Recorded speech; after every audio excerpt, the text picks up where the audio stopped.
নমস্কার বন্ধুরা, কেমন আছেন সবাই? আশা করি সবাই কালাচাঁদের কৃপায় ভালো আছেন।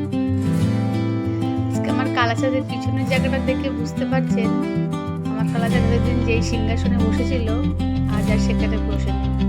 বলেছিলাম না কালাচাঁদকে নিয়ে অন্য জায়গায় যাব, আজ কালাচাঁদকে নিয়ে অন্য জায়গায় চলে এসেছি। আর এই সিংহাসনটা পাথরের না, কাঠের। আজ কালাচাঁদকে গাছের ফুল দিয়ে সাজিয়েছি। কত সুন্দর লাগছে দেখুন আমার কালাচাঁদকে। ওই বাড়িটা থেকে অন্য বাড়িতে এসেছি তো, তাই ওই সিংহাসনটা আনা হয়নি।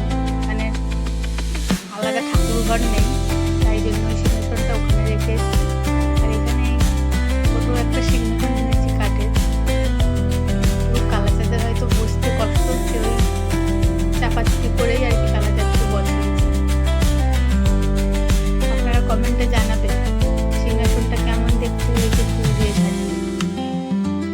আর এইদিকে বসিয়েছি আমার মাদের। এই হলো আমার তারামা।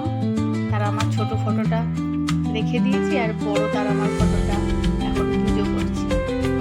পাশেই আছে বড় মা,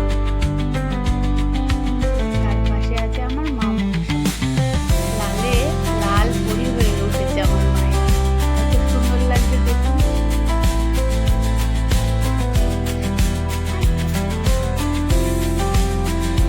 সবাই ভালো থাকবে।